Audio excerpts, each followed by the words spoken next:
बिस्मिल्लाहिर्रहमानिर्रहीम। अस्सलाम वालेकुम नाज़रीन, आप देख रहे हैं प्रोग्राम असल बात। मैं आपका मेज़बान मोहम्मद अरसलान फ़ारूक। नाज़रीन, बैरून मुल्क पाकिस्तानियों की तादाद तकरीबन 9 मिलियन के करीब है और ये बैरून मुल्क पाकिस्तान के अंदर अच्छा खासा सरमाया भेजते हैं, यहाँ पर अपनी जायदादें ख़रीदते हैं।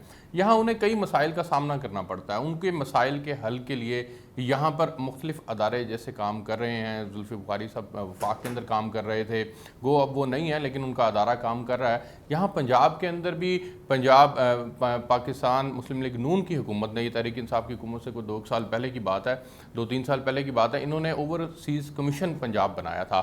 उसके अब जो मौजूदा वाइस चेयरमैन साहब हैं, बहुत रेलिवेंट आदमी हैं, वो हमें बताएंगे कि इनके मसाइल के हल के लिए पंजाब हुकूमत क्या इकदाम करती है। पंजाब हुकूमत, ज़ाहिर है यहाँ पर पंजाब के अंदर तकरीबन 12 करोड़ के करीब अफराद हैं, तो यहाँ से एक बड़ी रेशो जो है वो बाहर गई हुई है। उन पाकिस्तानियों के मसाइल के हल के लिए क्या इकदाम उठाए जा रहे हैं, अगर वो सरमायाकारी यहाँ पर लाते हैं तो उस सरमाए के तहफ़्फ़ुज़ के लिए क्या इकदाम उठाए जा रहे हैं, इन तमाम पहलुओं के ऊपर आज के प्रोग्राम के अंदर बात करेंगे। मैं बहुत मशकूर हूँ वसीम अख्तर आमिर साहब का, वाइस चेयरमैन है ओवरसीज़ कमीशन पंजाब के। Sir, thank you so much आपका प्रोग्राम के अंदर ज्वाइन करने के लिए।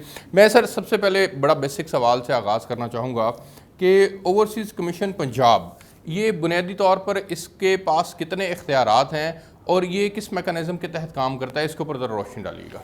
बिस्मिल्लाहिर्रहमानिर्रहीम। जी, मैं पहले तो आपको करेक्ट कर दूं कि आपने वो ओवरसीज़ कमीशन का जो जब बना है उसकी बात की। ये 2014 में पंजाब एक्ट, ओवरसीज़ एक्ट के तहत ये बताया नून लीग की हुकूमत अदारा बना था और तब भी ये गवर्नर पंजाब जो अब हैं चौधरी सरवर साहब, उन्हीं का इनिशिएटिव था। वो गवर्नमेंट नून लीग में थे ना, तब भी नून लीग के गवर्नर थे। अच्छा। तो असल इनिशिएटिव जो था, क्योंकि वो खुद ओवरसीज़ थे, तो ओवरसीज़ को रिलीफ देना चाहते थे, तो गवर्नर पंजाब साहब ने ये अदारा बनवाया था।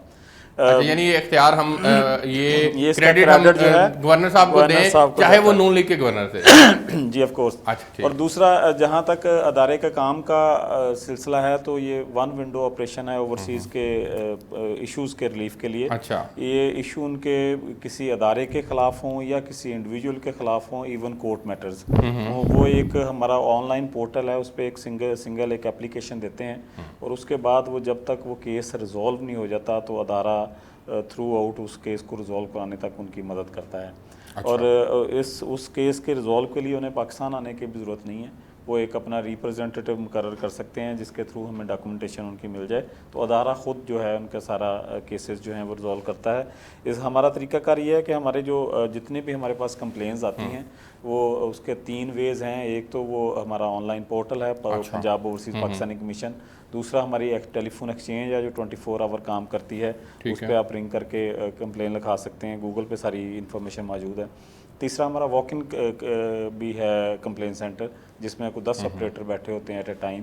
वो ये 1 क्लब GOR1 में वो मौजूद है। ठीक है। वो अगर कोई पाकिस्तान में है, लाहौर में है, तो वहाँ खुद जाके भी वो कंप्लेन लिखा सकते हैं।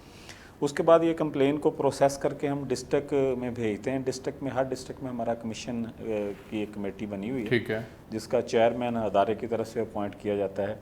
डेप्टी चेयरमैन उसका DC, लोकल जो डिस्ट्रिक्ट का DC है वो होगा। ठीक।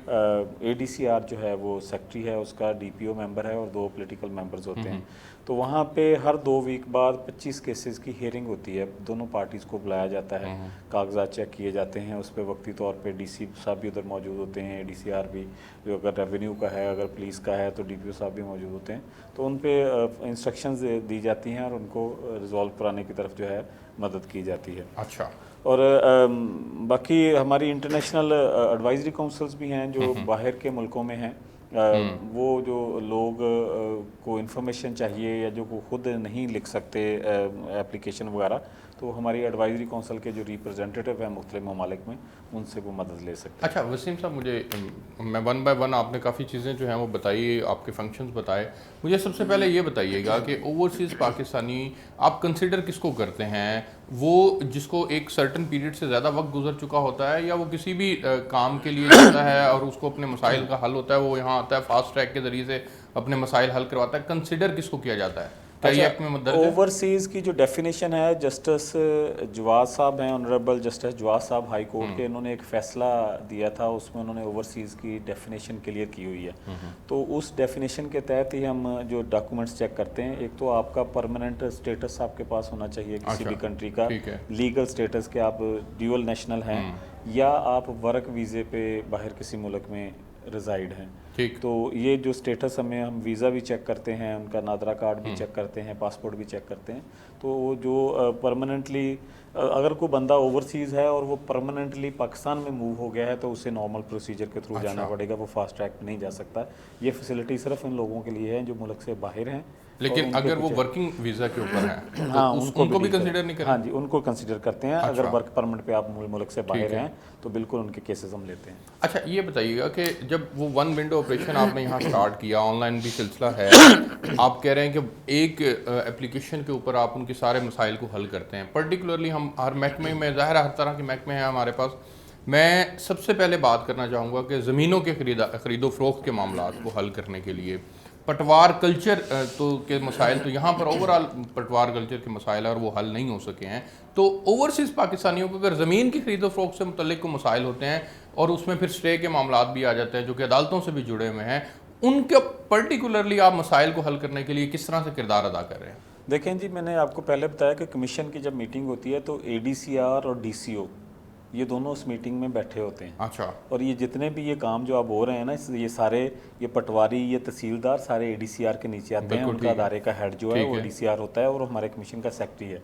तो वो जो जितने भी मसाइल होते हैं वहाँ तमाम एसीज को भी बुलाया जाता है। मुझे 2 मिनट ओवरसीज के मसाइल को हल होते नजर नहीं आ रहे होते। आपने रिजोल्वमेंट आपका मैं देख रहा था, आपने कहा कि हमने कोई 32-35% से इसको रेशो को बढ़ा के कुछ 70% के ऊपर ले गए हैं। उसके ऊपर भी मैंने आपसे बात करनी है। मैं चाहूँगा कि इसको ज़रा तफसील से वजाहत करें आप प्लीज़। जी, वही मैं बता रहा था कि वहाँ क्योंकि ये रेवेन्यू के ऑफिसर्स मौजूद होते हैं और ये रेवेन्यू के मुतलका जो आप कह रहे हैं ना कि ये पटवारी और तहसीलदार ये सारे रेवेन्यू ऑफिसर्स हैं, तो रेवेन्यू का हेड उधर मौजूद होता है। वहीं पे इंस्ट्रक्शंस दी जाती हैं, डॉक्यूमेंट चेक किए जाते हैं, कहीं पे कोई लैक ऑफ है वो सारा वो चेक किया जाता है। और साथ साथ जहाँ अदालतों के मामलात रहें तो हमने फास्ट ट्रैक कोर्ट्स भी बनवाई हुई हैं जो chief justice high court Lahore ने जो है हर डिस्ट्रिक्ट में नॉमिनेट की हुई है। और हाई कोर्ट में स्पेशल ओवरसीज़ पाकिस्तानी सेल भी बना हुआ है जो ओवरसीज़ के केसेस डायरेक्ट लेता है और वो फास्ट ट्रैक पे उसको डील करते हैं। और साथ साथ हमने फिर अदारे में मुख्तलिफ़ किस्म की लेजिस्लेशन करवाई हैं कि इसको इम्पावर किया जा सके और लोगों को जो है मसाइल हल किए जा सके। तो ओवरसीज़ पाकिस्तानी कमीशन दिन रात इस चीज़ में लगा रहा है। जहाँ तक रिजॉल्व रेट का इशू है, मैं बताता चलूँ कि पिछले कमीशन ने 4.5 सालों में 5200 केसेस रिजॉल्व किए थे। और हमने इवन के कोरोना भी रहा, कोरोना के दौरान 50% स्टाफ पे भी हमारा ऑफिस जो है काम करता रहा है, हम पब्लिक डीलिंग भी बंद हुई थी। इसके बावजूद हमने अभी तक 10,000 केसेस रिजॉल्व किए हैं और 25 अरब रुपए की प्रॉपर्टी रिकवर करवाई है।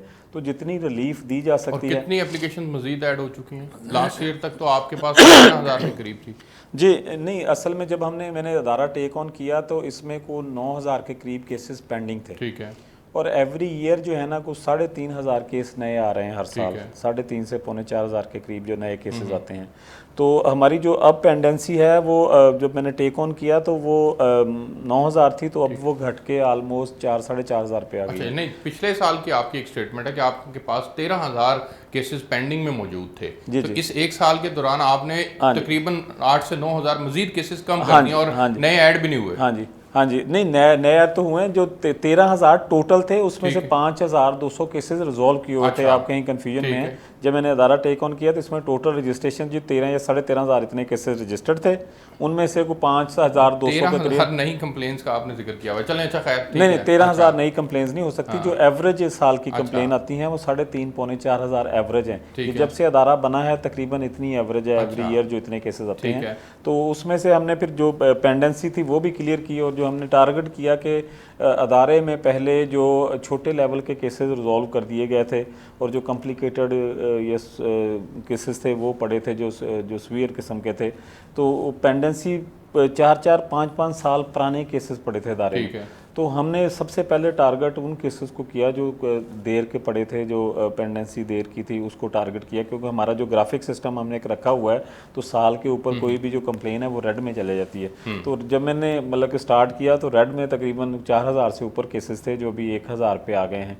तो इस तरह मैंने एक प्रॉपर एक सिस्टम बना के। ठीक है वसीम साहब, ये बताइए कि जब ये केसेस आ रहे हैं, आप उनकी जब सॉर्टिंग करते हैं तो आपको कौन से महकमे से मुतल्लिका ज़्यादा केसेस नज़र आते हैं? उनके मसाइल बुनियादी तौर पर कौन से होते हैं? होते हैं? सबसे ज़्यादा जो केसेस हैं वो रेवेन्यू के, कब्ज़ा माफिया के, ठीक है। और सेकंड नंबर पे जो हैं वो पुलिस डिपार्टमेंट के मुतलका अच्छा। होते हैं।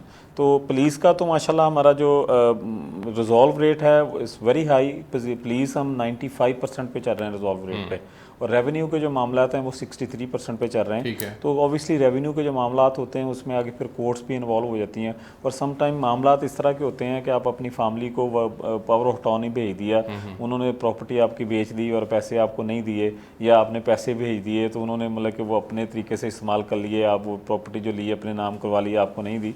तो ये इस तरह के केसेस जो हैं इनको बाद में फ़ाइट करना बड़ा मुश्किल हो जाता है, क्योंकि आप जब खुद एक बंदे को राइट दे रहे हैं तो फिर उसका राइट है वो जो मर्जी कर ले, और कल को आपकी क्लेम करें कि ये तो मेरा है, वो फिर हम बहुत सारी मुश्किलात आ जाती हैं। इन और मुश्किलात से कैसे निकालते हैं फिर? देखिए हमने फिर भी इसके बावजूद के, हालांकि ये हल नामुमकिन नज़र आता है कि मैं आपको एक चीज़ दे दूं कि मैंने आपको दे दी है तो आप उसका जो मर्ज़ी कर लें, फिर आपकी मर्ज़ी है, तो मैं कल को आके कहूँगा नहीं जी मुझे वापस करें।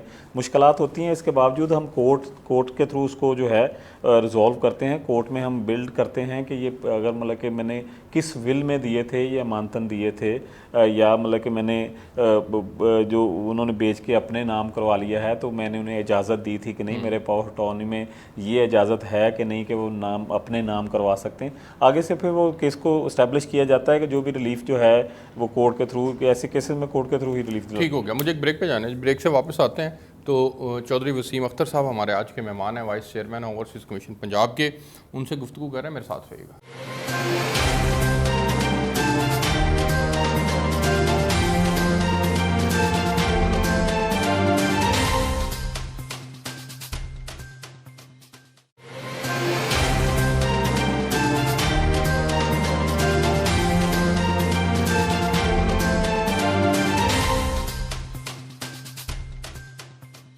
जी वेलकम बैक नाजरीन। आज हमारे साथ मौजूद हैं चौधरी वसीम अख्तर साहब, vice chairman overseas commission Punjab के। सर बहुत शुक्रिया आपके वक्त के लिए।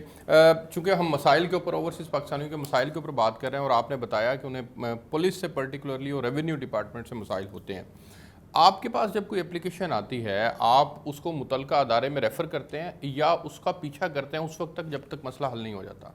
जी डिपेंड करता है कि केस किस नौइयत का है। अच्छा। पहले तो जो पंजाब के केसेस आते थे वो हम उसकी ऑब्वियसली जो जिन केसेस की हेयरिंग हो सकती थी वो डिस्ट्रिक्ट्स में भेजते थे हेयरिंग के लिए। ठीक। जो डिपार्टमेंट्स के मुतलका होते थे जैसे एजुकेशन है या एग्रीकल्चर है या जो इस तरह के थे, वो डिपार्टमेंट सेक्टर जो सेक्रेटरीज हैं उनके साथ हमारी कोऑर्डिनेशन थी। इसी तरह जो फेडरल अदारों के हैं, पहले हम OPF के थ्रू वो फेडरल अदारों को भेजते थे, अभी हमने वो प्रोसीजर चेंज कर दिया है। अभी हमने जो डिस्ट्रिक्ट की हमारी कमेटी है उसमें अच्छा। जो फेडरल अदारों के मेंबर हैं, जैसे कोई वापडा है तो उसके एक्सियन को, सुई गैस है तो उसके एक्सियन को, तो कोऑप्टेड मेंबर हमने ऐड कर लिया है कमीशन में, वो भी कमीशन का हिस्सा है। जो कमेटी डिस्ट्रिक्ट कमेटी की मीटिंग होती है तो लोकली वो मसाइल अभी हल किए जाते हैं। अच्छा। पहले जो रूट था इन्होंने बनाया हुआ है, पहले गवर्नमेंट में ये OPF को भेजते थे, OPF केस इस्लामाबाद भेजती थी, इस्लामाबाद पंजाब, फिर वो मुतलका डिस्ट्रिक्ट, बंदा रुल जाता था। तो हमने वो सारा सिस्टम चेंज कर दिया। अच्छा। डायरेक्ट हम डिस्ट्रिक्ट्स को भेजते हैं, ठीक है। मतलब अदारों पे ये गैस के, सुई गैस के। आपकी जो डिस्ट्रिक्ट के अंदर कमेटियां बनी हुई हैं वो फिर परसू करती हैं उस मामले को, और अगर एक्सियन से मुतलका कोई काम है तो वहाँ जाके वो करवा के रिपोर्ट करती हैं उस आदमी को, इस तरह से होता है? नहीं। अच्छा। हम बाई लॉ जो हमने एक्ट में लेजिस्लेशन करवाई है, किसी भी गवर्नमेंट अदारे के हेड को नॉमिनेट कर सकते हैं कमीशन का मेंबर। ठीक है। तो हमारी जो डिस्ट्रिक्ट कमेटीज़ हैं वो फिर जिस अदारे के मुतलका केसेस हों उस मीटिंग में उस अदारे के हेड को मेंबर नॉमिनेट करके कमीशन में बुला लेते हैं। ठीक। उधर फिर केसेस की हियरिंग की जाती है, तो देयर एंड देयर वो जो है उसके ऑर्डर्स। अच्छा सर, ये तो हो गया ओवरसीज़ कमीशन से मुतलका लोगों के मसाइल के ऊपर हमने बात की। अब आ जाते हैं पाकिस्तानियों को, वहाँ पर जो मौजूद पाकिस्तानी हैं उनको इस बात पे तैयार करना कि वो पाकिस्तान में आकर सरमायाकारी करें, उसके लिए आपका अदारा जो है वो कोई एक्टिविटी करता है सर? जी मैं सरमायाकारी का जहाँ तक ताल्लुक है, आपको एक सिंपली एक एनवायरनमेंट है कि अगर आप एनवायरनमेंट ऐसी को डेवलप करते हैं कि जहाँ वो अपने आप को सिक्योर फील करें, ठीक। तो everyone would want to be trusted to. आपको हमारे यहाँ ज़ाहिर है ओवरसीज़ पाकिस्तानियों में सक्कत तो बहुत है। आप सिर्फ जो रेमिटेंस है उससे अंदाज़ा लगा लें कि ये आज जो हमारी जो नई इन्वेस्टमेंट्स हो रही हैं रोशन डिजिटल के जरिए, तो वो उन थी उसमें रेमिटेंस जो 16 बिलियन थी जो अभी 24 बिलियन बिल्कुल ऐसे चली गई है। सो 50% वो इंक्रीज हो ठीक। गई है। तो वो एक एतमाद है इस गवर्नमेंट पे, क्योंकि हम उनके जो इश्यूज हैं वो भी रिजॉल्व कर रहे हैं, जो उनको काम के लिए एनवायरनमेंट चाहिए उसमें भी हेल्प कर रहे हैं। तो जब वो एक ये जनरल चीज़ है, जब इंक्रीज कोई चीज़ होती है तो उसके महरक़ात का तो फिर अंदाज़ा हो जाता है कि चीज़ें राइट डायरेक्शन में। आपके पास सर यहाँ पर कोई ऐसा आपने विद इन डिपार्टमेंट कोई डिपार्टमेंट कॉन्स्टिट्यूट किया हुआ है जो कि उन बैरून मुल्क पाकिस्तानियों को इनकरेज करता है, उनको बताता है कि आप यहाँ पर इन माहौल ये शोबे मौजूद हैं, इनके अंदर सरमायाकारी कर सकते हैं? जी, हमारा MOU है Punjab board of investment and trade से, पीबीट ठीक है। और मैं खुद डायरेक्टर भी हूँ पीबीट का। ठीक है। तो वो हम Punjab board of investment and trade जो है उनके थ्रू जितनी भी रेलिवेंट इंफॉर्मेशन है बिजनेस के लिए आपको ओवरसीज को वो प्रोवाइड करते हैं, अच्छा। भी करते हैं। साथ साथ जो हम नया जो चीज़ हमने डेवलप किया है कि हम तकरीबन 2 वीक में एक नई ऐप लॉन्च कर रहे हैं ओवरसीज अच्छा। कमीशन की, जिसके थ्रू एक तो आपको जितनी भी पंजाब की हाउसिंग सोसाइटीज़ हैं जो लीगल हैं या इलीगल हैं, हर सोसाइटी के मतलब हर डिस्ट्रिक्ट की हर सोसाइटी के मतलब वहाँ से आपको इन्फॉर्मेशन मिलेगी। इन्फॉर्मेशन मिल जाएगी कि आप ठीक। फलां सोसाइटी में प्लाट लेने लगे हैं, तो पहले क्विकली सर्च कर चेक कर लेंगे वो लीगल है कि नहीं। वो लीगल है, दैट्स गुड। उसकी रजिस्ट्रेशन है कि नहीं, उसका जनरल व्यू क्या है, वहाँ पे नैब के मामला तो नहीं है। साथ हम पीछे उस ऐप को जो मज़ीद उसकी आगे उस पर काम करने के लिए कंसल्टेंसी यूनिट जो है वो बना रहे हैं अपने अदारे में, कि जो क्वेश्चंस वो ऐप पे अवेलेबल नहीं होंगे तो मज़ीद उन्होंने वो किसी ने सर्च करनी होगी तो हमारे कंसल्टेंसी यूनिट जो है उसको वो लिख सकेगा या उनको कॉल कर सकेगा कि इस चीज़ के मतलब मुझे रेलेवेंट इन्फॉर्मेशन जो है वो प्रोवाइड करें। और साथ हमने जो आपने पहले पटवारियों की और तहसीलदारों की बात की, तो मैं बताता चलूँ हमने ये नेक्स्ट वीक इफ्तिताह है, कल हमारा वो अप एंड रनिंग हो गया है। हमने जो ओवरसीज कमीशन के अंदर रेवेन्यू सेंटर मंजूर करवा लिया है। अच्छा। जिससे आप पूरे पंजाब के जितने भी ओवरसीज हैं वो अपनी फर्तें यहाँ से इशू करवा सकेंगे। ठीक है। किसी पटवारी या तहसीलदार के पास बहुत अच्छा, बहुत अच्छा। इसी तरह नादरा का ऑफिस हमने खुलवाया हुआ है अपने ऑफिस में, कि आपके कार्ड्स के तलका जितने भी इशूज़ हैं आप ओवरसीज कमीशन के अंदर आ सकते हैं। और साथ फिर ये है एक पुलिस से मुतल्लिका सेल भी हो जाना है तो मैं आपको बता दूं तो पुलिस की हमारी 11 मीटिंग्स हुई हैं आईजी साहब से। फाइनली हमने उन्हें एग्रीड कन्विंस कर लिया है कि सेपरेट पुलिस स्टेशन जो है, तो अभी हमारी within 2 weeks again final meeting expected है, जिसमें इंशाल्लाह नोटिफिकेशन हो जाएगा कि लाहौर में हम एक एस्टेब्लिश करने लगे हैं ठीक है पुलिस सेंटर। अगर वो उससे लोगों को रिलीफ देने में कामयाब हो गए तो आईजी साहब ने कहा है कि वो बाकी डिस्ट्रिक्ट्स में भी उसकी जुरिडिक्शन कितनी होगी? वो पूरे लाहौर के लिए, जो लाहौर में बना रहे हैं वो पूरे लाहौर के लिए होगा, प्रॉपर पुलिस स्टेशन। अच्छा, एक पुलिस स्टेशन होगा। उसमें फीमेल पुलिस भी होगी, उसमें फीमेल ऑफिसर्स भी होंगे, उसमें उसका सेल भी होगा, इन्वेस्टिगेशन सेल भी होगा, प्रॉपर एक पुलिस सेंटर होगा। लेकिन हम बनाएंगे उसको जैसे यूरोप के पुलिस सेंटर्स हैं जो पब्लिक फ्रेंडली होते हैं, तो उसका माहौल इस तरह का बनाएंगे जो बिल्कुल यूरोपियन स्टाइल का हो और लोगों को जो है वो सिक्योर फील करें। अच्छा सर, जब हम नादरा की बात करते हैं या पुलिस से मुतल्लिका को बात करते हैं या इवन अदालतों की बात करते हैं, तो ओवरसीज़ पाकिस्तानियों का एक मसला ये भी होता है कि हमारे यहाँ अदारे कहते हैं कि फ़िज़िकल अपीयरेंस होनी चाहिए। क्या आप कोई वीडियो लिंक की सहूलत भी उन्हें देते हैं कि ताकि उनके मसाइल वहीं से बैठे आप उसको, और फिर वीडियो लिंक में भी ये भी चेक करना कि ये ऑथेंटिक भी है या नहीं? जी ऑफ कोर्स, मैं आपको थोड़ी सी इसकी ब्रीफिंग दे दूँ। जैसे पहले मैंने आपको कहा कि हमारा अदारा जो है इसके थ्रू आपको काम करवाने के लिए आपकी अपीयरेंस ज़रूरी नहीं है, आपका रिप्रेजेंटेटिव भी आ सकता है। ठीक है। और जहाँ तक अदालतों का मैटर है, वो हमने जो नया ऑर्डिनेंस मूव किया है with the consult of chief justice Kasim Khan साहब, उसमें यही है कि वो सारा वीडियो कोर्ट्स हैं, वीडियो लिंक के ज़रिए आप यूके में बैठे, अमेरिका में बैठे अपना केस लड़ सकेंगे, बयान भी आप उसी के थ्रू दे सकेंगे और अपने सारे केस की हियरिंग भी देख सकेंगे। और उसके डॉक्यूमेंट्स का हमने जो सिस्टम रखा है वो फाइलिंग है। अच्छा। फाइलिंग जो है वो उसके हमने आगे 3 प्रोसीजर रखे हैं।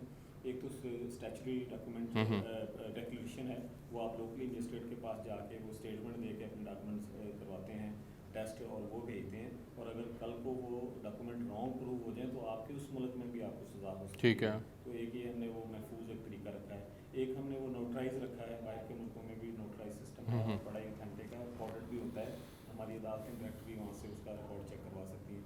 और थर्ड हमने रखा है जो हमारी एम्बेसीज के थ्रू ग्रेड 17+ का कोई ऑफिसर है, उसके थ्रू वो डॉक्यूमेंट टेस्ट करवा के वो सबमिट कर सकते हैं। अच्छा।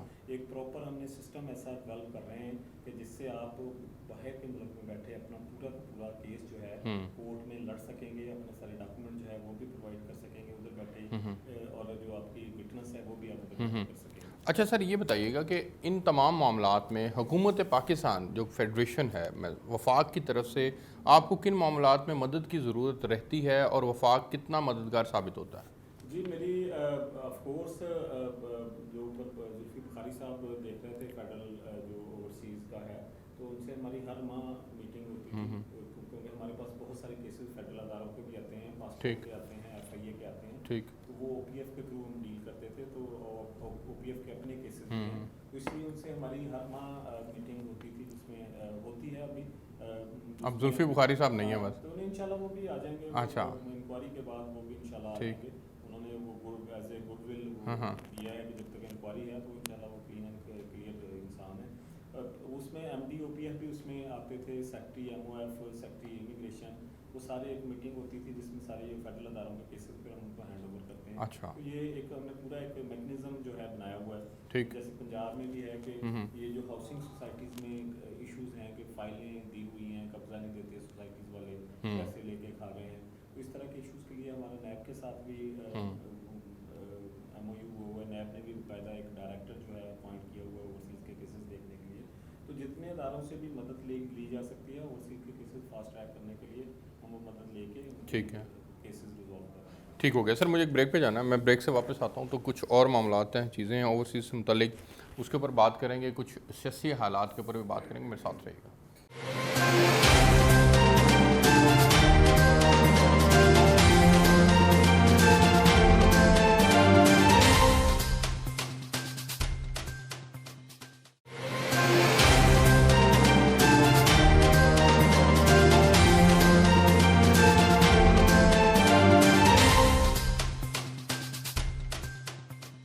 जी वेलकम बैक नाज़रीन। वसीम अख्तर साहब, आपने इस अदारे को बाइख्तियार बनाने के लिए क्या किरदार अदा किया? जी, मैं जब आया तो इसका एक्ट जो था एक बहुत ही कमज़ोर एक्ट था इस अदारे का। एज ए पोस्ट ऑफिस के तौर पे ये अदारा काम करता था कि कंप्लेन जो हैं अदारों को भेजती हैं और फिर उनको रिंग करते रहे, चेस करते रहे। तो मैंने आके जब देखा तो ऑब्वियसली अदारे जो हैं जब तक उनका एक्ट मजबूत नहीं होता, जब तक उनके पास इख्तियारात नहीं होते तो वो अच्छे तरीके से काम नहीं कर सकते। तो पहला मिशन मेरा था कि इस अदारे को मैं मजबूत करूँ, तो इसकी मैंने लेजिस्लेशन फिर मूव की। ठीक है। तो उसमें काफ़ी सारे इख्तियारात हमने डाले थे, को 50% के करीब हम अप्रूव करवाने में कामयाब हो गए। तो एक मैं बताता चलूँ, बड़ी मेहनत के बाद, वो भी बड़ी मेहनत के बाद, और उसका अंदाज़ा कर लें कि ये लेजिस्लेशन इस अदारे में पहले भी मूव हुई थी जो शहबाज शरीफ साहब जब इसके चेयरमैन थे, तो 2.5 साल में वो लेजिस्लेशन अप्रूव नहीं हो सकी थी। कोई 10 किलो की फ़ाइल है जिसमें 40 जगह शहबाज शरीफ साहब के साइन मौजूद हैं, अदारे में पड़ी हैं। तो एंड तक आते आते जो प्रूव हुई थी वो इतनी नाकाफ़ी थी कि फिर OPC ने वो टेक ऑन नहीं की, वो आगे असम्बली नहीं लेके गए। तो हमने तो इसका दोबारा जो है तकरीबन 12 पेजेस का नया एक्ट जो है वो प्रॉपर रिपील एक्ट है, नया एक्ट हमने जो अप्रूव करवाया है। उसमें एक तो पहले हमारे पास समन के इख्तियारात नहीं थे कि हम किसी को बुलाते थे तो लोग कोर्ट में चले जाते थे कि इनके पास तो हमें बुलाने के इख्तियारात नहीं है, तो ये इसने उन्होंने हमें क्यों बुलाया है। तो उसके समन के हमने बाकायदा इख्तियारात करवाए हैं कि अब कोई भी किसी को भी हमने अदारे में बुलाना है कि हेयरिंग के लिए, तो वो पाबंद है, नहीं आएगा तो उसके समन हम निकाल सकते हैं, उसको पुलिस जाके पकड़ के ला सकती है कि बैठे इधर आप जवाब दें जो आपके ख़िलाफ़ कंप्लेन आई है। इसी तरह फिर हमने पहले इस इंक्वायरी का कोई ऐसा सिलसिला नहीं था, कोई ऐसे इख्तियारात नहीं थे कि अदारों से रिपोर्ट्स तलब कर सकें, इंक्वायरी कर सकें, वो सारे हमने डाले हैं। अच्छा। फिर इसका पहले जो था फैसले का कोई मैकेनिज़्म नहीं था। अच्छा। तो हमने बाकायदा वो इसमें क्लॉज डाले हैं कि जो DC साहब हैं वो अपनी पूरी पावर्स इस्तेमाल कर सकते हैं इस केसेस के जो उनको रिजॉल्व करने के लिए। कोरम हमने रखा है कि 4 लोगों का है, उसमें चेयरमैन और वाइस चेयरमैन का होना लाजमी है, और 2 लोग कोई भी। वाइस चेयरमैन को हमने इसलिए रखा है क्योंकि वो DC साहब हैं और कानूनी मामला जो हैं वहाँ कहीं कमी ना रह जाए, तो इसलिए उनको लाजमी रखा है। और फिर वो लिख सकते हैं पुलिस को, हमने ये बाकायदा इख्तियारात रखे हैं कि DCO साहब जो हैं कमीशन का जो फैसला जो भी है वो लिखा जाएगा, DPO पाबंद है उसको इम्प्लीमेंट करने का। ठीक हो गया, दैट्स गुड। तो फिर हमने इसमें आर्बिट्रेशन ले आए हैं कि तो अगर दोनों पार्टियां रजामंद हैं कि आर्बिट्रेटर मुकर्रर कर दें तो आर्बिट्रेशन का फैसला भी जो है वो अदालती फैसले के बराबर होता है। फिर हमने इसमें एक सब जुडिशियस मैटर जो हैं उसका लेके आए हैं कि अगर कमीशन आपके में पास कमीशन में हमारे है। कमीशन में ठीक आ है, गया है, तो तो जब अदालत में नहीं तक जाएगा। वो मतलब कोई भी पार्टी अदालत में नहीं जा सकती जब तक वो उसका कमीशन उसका फैसला नहीं कर सकता। उसके बाद ऑब्वियसली अदालत में जाएं, अच्छा, हाई कोर्ट में कमीशन जाएं। का किया हुआ फैसला अदालत में चैलेंज हो सकता है? देखें जी, ऑफ कोर्स अदालती निज़ाम अच्छा, तो इस ठीक मुल्क है। का जो सबसे बेहतर फैसले का निज़ाम है। या कमीशन के फैसले को रिविजिट कमीशन खुद भी कर सकता है? जी, हमारे कमीशन के फैसले के ख़िलाफ़ अपील जो है हमने एडिशनल चीफ सेक्रेटरी के पास रखी हुई है कि अगर किसी पार्टी को उन फैसले से एतराज़ है तो वो एडिशनल चीफ सेक्रेटरी साहब के पास जो है उसकी अपील दायर कर सकते हैं, वहाँ उसकी हेयरिंग होगी। एडिशनल चीफ सेक्रेटरी इस अदारे के सेक्रेटरी भी हैं। बिल्कुल ठीक है। अच्छा सर, थोड़ा सा सियासी मामलात के ऊपर बात करते हैं। आपने अपने अदारे की बेहतरी के लिए जो इक़दाम गिनवाए हैं, हम दुआ गो हैं कि अल्लाह रब्बुल इज़्ज़त उसमें आपको कामयाब करे। इमरान खान साहब ने कहा था सर कि 1 करोड़ नौकरियाँ देंगे। मैं आपसे जानना चाहूँगा कि वो 1 करोड़ नौकरियाँ जो हैं वो उसका ख्वाब कितने अरसे में शर्मिंदा ताबीर होगा? देखें जी, आपको भी पता है कि जिस तरह के हालात पूरी दुनिया पे 2 साल से चल रहे हैं, हमने ऑब्वियसली पहले जब हमारी गवर्नमेंट आई है तो 2, 4, 6 माह तो किसी भी एक अदारा भी छोटा सा हो तो उसको समझने में लग जाते हैं। तो ये एक पूरा मुल्क था, एक पूरा निज़ाम था। उसके बाद फिर ये कोरोना आ गया जिससे पूरी दुनिया अफेक्ट हुई है। लोगों की हज़ारों करोड़ों की तादाद में लोगों की नौकरियां गई हैं, कारोबार बंद हुए हैं। ऐसे हालात में आके भी हमने दोबारा से एक जो तरक्की पजीर मुल्क है जिसकी पूरी दुनिया मिसालें दे रही है कि उसने अपनी इकॉनमी जो है अभी 3rd फास्टेस्ट ग्रोइंग कोरोना ने डैमेज दुनिया को किया उतना हमें नहीं किया। हमने किया। उसकी वजह ये थी कि जो गवर्नमेंट की मुआशी पॉलिसियाँ थी, और अभी ये परसों की रिपोर्ट है कि मुआशी से ज़्यादा कोरोना को टैकल करने के लिए जो इनकी असल में कोरोना को टैकल करना भी और उसके बाद जो है हमारी इकॉनमी को स्ट्रॉन्ग करने के लिए मुआशी पॉलिसियाँ भी। अभी मैं खुद ब्रिटिश नेशनल हूँ, मुझे पता है कि गवर्नमेंट ने बंद जो कंपनीज बिल्कुल बंद थी छोटी छोटी, उन तक को 50-50 हज़ार पाउंड से लेके 1 मिलियन पाउंड तक के लोन दिए हैं कि वो बिज़नेस रीस्टैब्लिश कर सकें। ऐसे मतलब कि जो सोल ट्रेड हैं उनको भी पैसे दिए हैं कि वो दोबारा से अपनी इकॉनमी को सेट कर सकें। तो पाकिस्तान तो इन सारी चीज़ों का मुतहम्मिल नहीं है, ना ऐसे सोर्सेज हैं, तरक्की पजीर मुल्क है। इसके बावजूद जैसे गवर्नमेंट की पॉलिसीज़ थी, हमने टेक्सटाइल को पकड़ा। टेक्सटाइल जो है 100% पे चल रही है, वहाँ 8 लाख जॉब्स जो हैं इटसेल्फ सिर्फ ये जो टेक्सटाइल में नई जो क्रिएट हुई हैं, जो उसका बूस्ट आया है, 8 लाख जॉब तो सिर्फ वही हैं। फिर हमने एग्रीकल्चर जो है उसको डेवलप किया, हमने कंस्ट्रक्शन इंडस्ट्री को डेवलप किया। तो चीज़ें जो है पॉजिटिवली मूव हो रही हैं। जो पहले मुझे 1 मिनट ख़त्म करने दे, साल पहले हर सर्वेयर जो है कंपनी वो कह रही थी कि पाकिस्तान का GDP जो है वो 2021 में 2.1 2.2 तक रहेगा, जो 4 तक चला गया है। हमने डबल कर दिया है वो, ठीक है ना। और इसी तरह नहीं, ये अपोजिशन को हर चीज़ पे एतराज़ात होते हैं, मतलब कि उनका हक है एतराज़ करना ना। 2 महीने पहले तक जब तक ये जो साहब थे उस वक्त तक तो वो 1.2 और 1.3 था। जैसे ही तरीन साहब आते हैं तो वो 3.94 पे चला जाता है, इसलिए एतराज़ात। आप मोडीज़ को देख लें, मोडीज़ ने 2 दिन पहले पूरी रिपोर्ट दी है पाकिस्तान की इकॉनमी के मतलब। आप वर्ल्ड बैंक की रिपोर्ट देख लें। ये फजूल की तनकीद कोई भी कर सकता है। आपको दुनिया भर की आपके पास दुनिया भर की रिपोर्ट्स आपके पास पड़ी हैं। और इंशाल्लाह देखें, हाँ जी, देखें आते ही हम इस कोरोना के फेज में जकड़ गए। अगर हम इस कोरोना के फेज में ना जकड़े होते, जहां दुनिया पूरी अफेक्ट हुई है, हम तो दुनिया से बहुत आगे फिर भी निकल आए। सर, कम से कम ऐसे तो करें ना कि जिन लोगों की नौकरियां हैं उनकी नौकरियां बरकरार रह जाएं, लोग बेरोजगार तो ना हों। यहाँ तो फिगर ये तक आ रही है कि 20 लाख के करीब लोग जो हैं वो बेरोजगार हो गए इस कोरोना की वबा की वजह से। गो के बेरोजगारी बढ़ी है, लेकिन कम से कम हुकूमत इतना तो कर सकती है, इकदाम उठा सकती है कि उनको जो उनके अदारे हैं उनको इतना रिलीफ दे दे कि वो लोगों को नौकरियों से ना निकालें। जी देखें, ये जो जितनी बेरोज़गार आप कह रहे हैं ना, ये हमारा तो फिगर मतलब कि कम है, दुनिया में इससे ज़्यादा। अमेरिका देखें, आप इंग्लैंड देखें, वहाँ बिलियंस में लोग जो बेरोज़गार हुए हैं कोरोना की वजह से, बिजनेस बंद हुए। जहाँ तक ये कारोबार का मतलब देखें, प्राइवेट जो कंपनीज़ हैं, प्राइवेट बिजनेसेस हैं, वो लॉस की वजह से बंद हुए, वहाँ भी बेरोज़गारी हुई है। ये फिगर सारा से गवर्नमेंट का नहीं है। गवर्नमेंट के अदारे तो अपना काम कर रहे हैं, गवर्नमेंट अदारों से बहुत मतलब कि इस तरह का कोई नहीं किया गया। लेकिन मैं उसी तरफ आ रहा हूँ तो फिर हमने उस अदारों को रिलीफ देना शुरू किया। टेक्सटाइल को हमने रिलीफ दिया। देखें मतलब कि उसकी वजह से पाकिस्तान में एक सर्टन लेवल के जो सोर्सेज हैं उन्हीं को आपने यूटिलाइज़ करना है। उनको यूटिलाइज़ करके जहाँ जहाँ जो सहूलियात दी जा सकती हैं दी जा रही हैं। हमने ज़राअत के मामला में बहुत सारे हैं। हम अखराजात की बात ही नहीं करते, हम तो उसकी सर्विसेज की चलें बात कर लेते हैं। सर्विसेज में पुलिस कल्चर बेहतर ना हो सका, पटवार कल्चर बेहतर ना हो सका, ब्यूरोक्रेसी बेहतर ना कर सकी काम, उसकी क्या वजूहत है?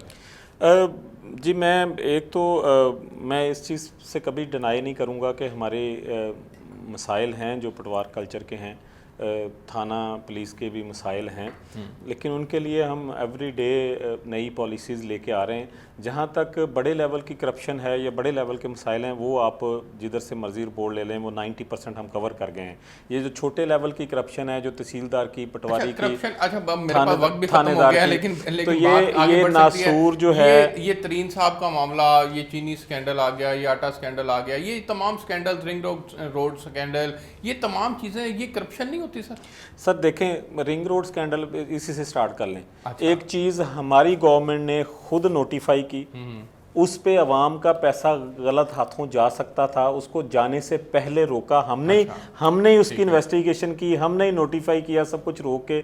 या ये एक रिंग रोड है जो बनने से पहले उसके अगर कोई करप्शन की कहीं चांसेस थे तो हमने रोक दिया। तो आप उनको क्यों नहीं पूछते जो उसकी वजह से सिर्फ बनाते ही सड़कें थे? वजह से जो बेनिफिशरीज रहे हैं, जो वहां पर बड़े बड़े प्रॉपर्टी टाइकॉन्स थे जिन्होंने फाइलें बेच दी सर, आवाम की जेबों से अरबों रुपया निकाल लिया, उसकी बात भी तो कोई रहे ना सर। देखें एक तो ये है कि 6 वीक वेट करें, रिपोर्ट आने दें। अच्छा ठीक है। 6 वीक तक इंशाल्लाह वो इन्वेस्टिगेशन रिपोर्ट आ जाएंगी। कबल इस वक्त बातें हैं जितनी भी हैं, सुनी सुनाई कही कहलाई बातें हैं, कोई इतने इस तरह के मामला नहीं। 6 वीक में रिपोर्ट आ जाएगी, एक तो उससे क्लियर हो जाएगा कि किसके क्या मामला है। और दूसरे जहाँ तक ये प्रॉपर्टी टाइकून्स हैं, हमें थोड़ा सा हमारे लोगों को भी एहतियात करने की ज़रूरत है कि वो जिस चीज़ में के पीछे लगते हैं उसकी इन्वेस्टिगेशन कर लें। मैं ओवरसीज़ भाइयों को भी यही कहता हूँ कि वहाँ एक सिस्टम है कि जब प्रॉपर्टी हम खरीदते हैं तो उसकी प्रॉपर एक इन्वेस्टिगेशन करवाते हैं थ्रू सलिस्टर कि इसके कोई लीगल मामलात या कब से है, ये प्राइवेट है, लीज होल्ड है, क्या है, उसके बाद वो उसको खरीदते हैं। तो पाकिस्तानी अवाम को भी यही चाहिए थोड़ी सर्च कर लिया करें। जी ठीक है, एक आखिरी सवाल आपसे, ज़ाहिर है वक्त ख़त्म हो गया है, मुझे ये बताइएगा ओवरऑल परसेप्शन जो है वो नई पाकिस्तान के मुतालिक बिल्ड क्यों ना हो सकी, उसके पीछे मुहर्रिकात क्या है? ओवरऑल परसेप्शन आपकी बात ठीक है। मैं एक बात हमेशा कहता हूँ कि माफियाज़ पूरी दुनिया में है। ठीक है। दुनिया के जो माफियाज़ हैं ना, वो गवर्नमेंटों का कंट्रोल है उन पे। फॉर सम रीज़न पाकिस्तान में जो 40-50 साल से इतने माफियाज़ डेवलप हुए हैं कि वो गवर्नमेंट को टेक ऑन करने की कोशिश करते हैं। जहांगीर तरीन भी एक माफिया। देखें, मैं जहांगीर तरीन साहब की जब तक इंक्वायरी रिपोर्ट नहीं आती, जब तक उनको सज़ा नहीं होती, तो वो मेरे लिए बेगुनाह है, इसलिए इस पर मैं कोई किसी बात में शामिल नहीं हो सकता। वो हमारी पार्टी के लीडर भी हैं। मैं एक कहना चाह रहा हूँ, एक मैं जनरल बात कर रहा हूँ कि अगर मैं कहूँ कि माफिया जो मीडिया है वो भी एक माफिया है कि जिसको मर्जी पकड़ के जिस मर्जी रास्ते लगा सकता है।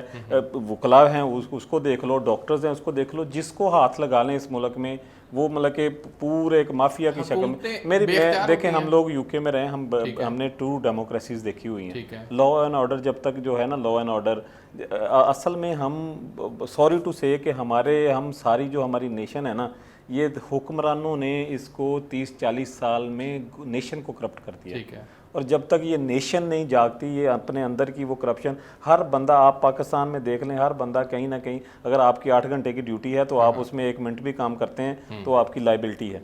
सही है ना? आपने एक सर्विस देने के पैसे लिए हैं, उस सर्विस में थोड़ी सी भी कमी करते हैं तो वो करप्शन है। हर बंदा कहीं ना कहीं कुछ ना कुछ हिस्सा डाल रहा है। जब तक आप खुद हिस्सा डालना नहीं बंद करेंगे, किसी को तनकीद नहीं कर सकते। बहुत मशकूर हूँ। नाज़रीन, आपने प्रोग्राम देखा। चौधरी वसीम अख्तर साहब, vice chairman overseas commission Punjab, हमारे साथ थे। आज उनके साथ हमने तफसील के साथ ओवरसीज़ पाकिस्तानियों के मसाइल और उनके हल के लिए इनके जानिब से उठाए गए इक़दामात के ऊपर बात की। कुछ ऐसी गुफ्तगू भी हुई। अब तक के लिए इतना ही। आपसे फिर मुलाकात होगी। मुझे इजाज़त दीजिए। अल्लाह हाफ़िज़।